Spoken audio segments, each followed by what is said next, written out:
Американская фирма Transceptor Technology приступила к производству компьютеров «Персональный спутник».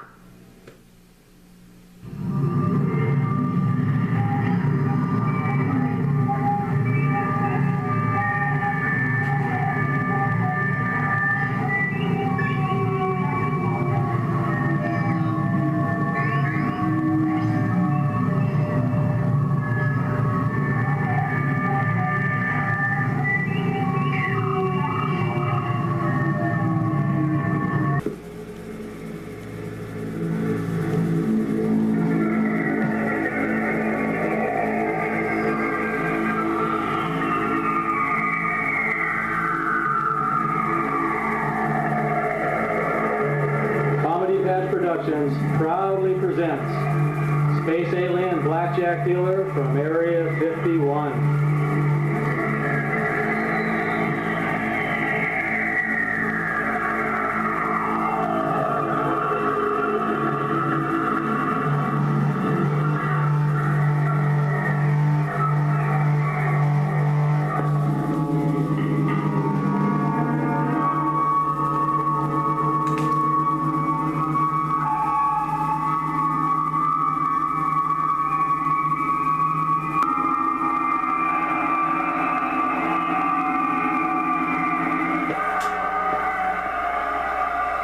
Welcome, Earthlings.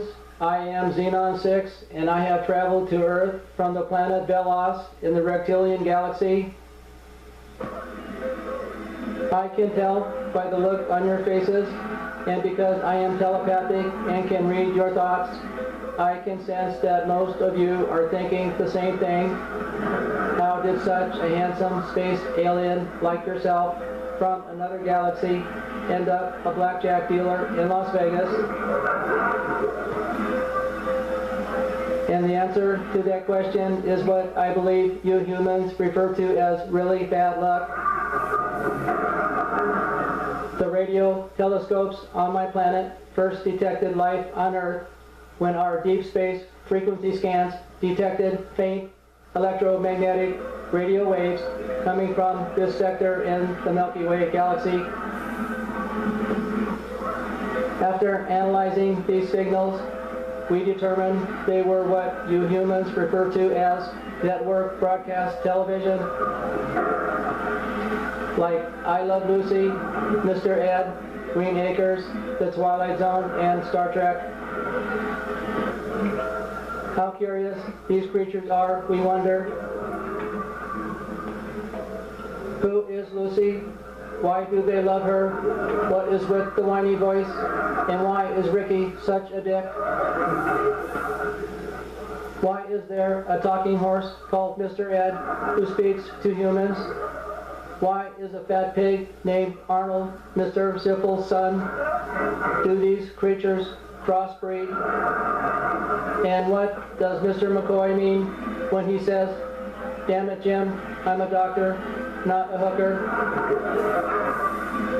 So it was decided by the High Council on my planet that because I have a degree in intergalactic commercial real estate and specialize in space-time shares with a doctorate in interplanetary invasion properties, that I would conduct a mission to planet Earth to study and analyze the life forms, the atmosphere, and the plant life on the surface. So I hate to be the alien to break the bad news, but yes, Earth is being visited by beings from outer space. When my spacecraft first arrived and entered the Earth solar system from the wormhole time portal, I flew into Earth's orbit, then descended down into the atmosphere. Sometimes I would fly my spacecraft right next to the cockpit window of commercial airliners just to see the expressions on the pilots' faces. Sometimes I would flip them off, and sometimes I would moon them. Other times I would fly my spacecraft right in front of the airliner for miles with my left turn signal on. Now you know why airline pilots drink so much. They cannot say anything or talk about it. they would be fired and wouldn't even be able to get a job flying a kite. So they have to live with the nightmares. Sweet dreams. After scanning the surface of the earth, I would select 2 human subjects to abduct and study, but I would never abduct a car salesman or a politician.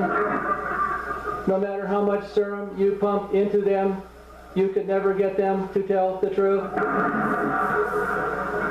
One time I abducted a monkey from the San Diego Zoo to study, and when I returned him, I put him into the lion cage.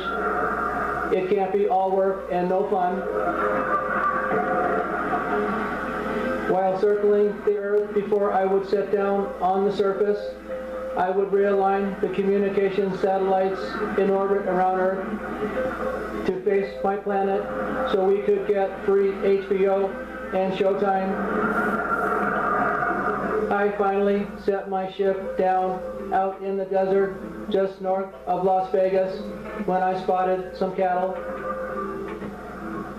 It was almost lunchtime and I was getting hungry. I am very good at cattle mutilation and I have developed a taste for barbecued ribs. I would just change the setting on my hand phaser from stun to extra crispy. On my planet, they say I make the tastiest ribs in the galaxy. So while I was in the middle of mutilating this poor cow, I was just getting ready to phaser fry the ribs. And suddenly I was jumped by some military personnel. They fired on my ship and damaged it. So I commanded the ship to beam away into Earth's orbit. I think the cattle were just put there as a trick to make me land. Then they stunned me and put me into a vehicle, and I was taken to a facility known as Area 51. With my ship now damaged in Earth's orbit and unable to return to it, and I was now a prisoner, the military doctors now began to study me. They subjected me to many tests, taking tissue and fluid samples, and then started to perform cruel and hideous experiments on me. They then started to prep me for a sex change operation. I believe this is what you humans refer to as payback. While I was awaiting the pending operation in the isolation ward, I overpowered a guard who was only thinking about having sex with his girlfriend that night and escaped through a bunker vent. The vent was really, really small, and I had a hard time squeezing my head through it. Once I escaped, I ran for my life, heading toward Las Vegas. It was then I started to experience missing time. When I finally got to the strip, I sneaked into Circus and just stood next to a little green man and Planet Moolah slot machines. Everyone just thought I was part of the promotion. Humans kept touching my face. They said it felt so real. Later during the day, I would go to the Halloween store and hide out, pretending I was an alien display mannequin. These little human bastards kept touching and pulling on my face all day to see if I was real. Sometimes they would kick me in the nuts. I finally picked up a costume like the one in Circus Olay so that I could blend in better. Half the humans on the strip were wearing some kind of strange costume. I realized I was going to be stuck on planet Earth for a while until the other ships arrived after hearing my ship's distress beacon. And at that point, I realized I was going to need what you Earthlings refer to as money. So I tried to list my ship on Craigslist, but there is no section for used alien spacecraft. I finally tried to pawn it. They were interested right away.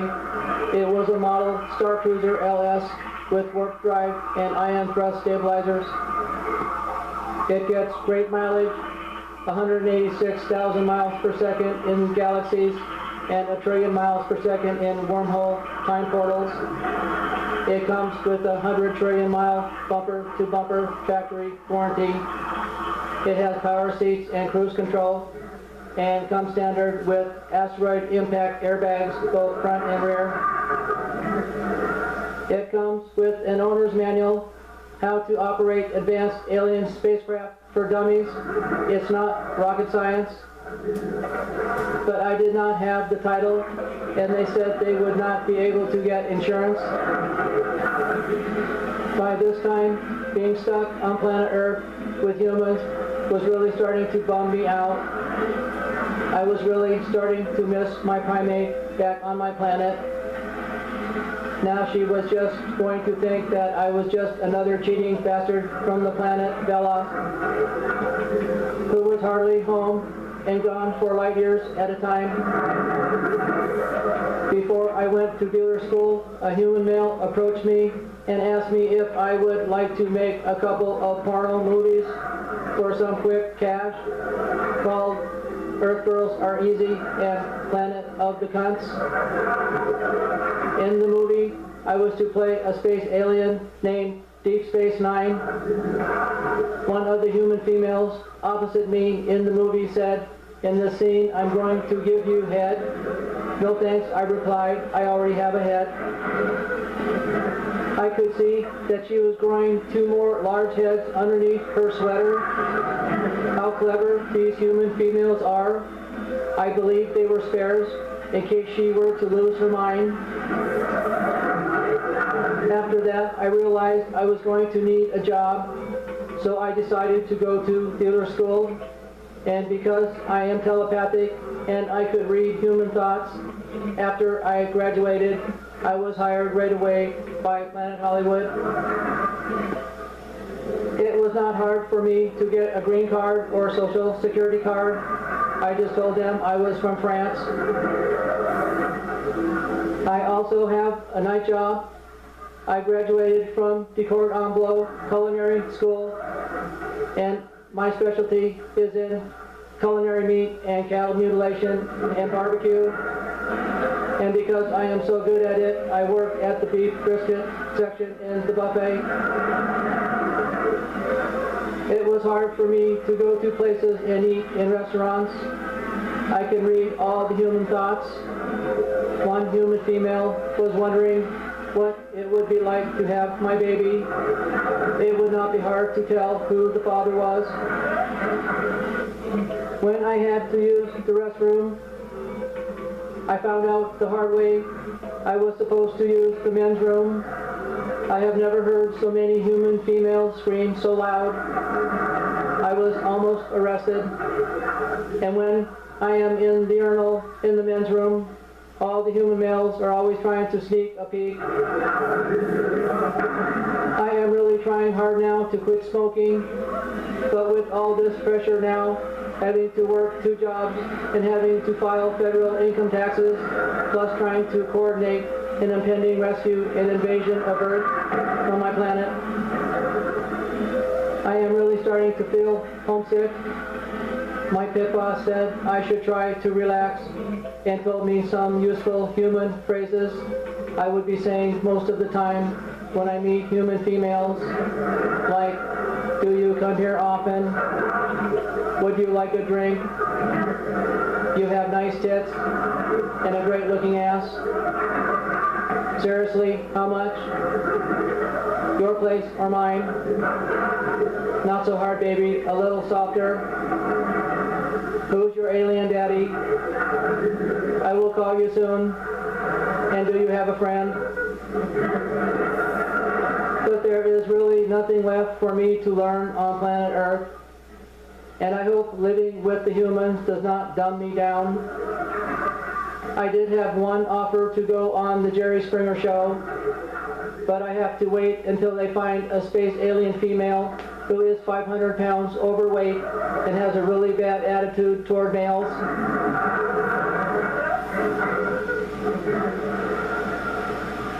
Calling Xenon 6. Calling Xenon 6. We have received your distress radio beacon, and we will be arriving soon with the invasion fleet. The High Command has requested me to have you prepare about 100 cattle mutilations and barbecues. Have them ready to be transported onto the ships. On the way back from the Earth invasion, we are stopping at Coney Asteroid Amusement Park and a picnic at the Pixis Cluster. The young ones want to go on the Black Hole Asteroid ride and beam meteors into them. Last time we won 4 500-pound stuffed titanium bears. Yes, High Command, that is affirmative. I will rendezvous with the invasion ships at the specified coordinates, and we will load the beef barbecue ribs aboard before we repair my ship's ion warp drives. Over and out. Well, it looks like the Earth invasion is on just when my tips are starting to get good. Hell, there goes my health care coverage and my 401k. I think when my shift is over, I'll just go to a strip club for a lap dance and try to get myself laid. There's nothing like an alien piece of ass. Looks like it's almost my lunch break now, and I am really getting hungry for some tasty barbecue ribs.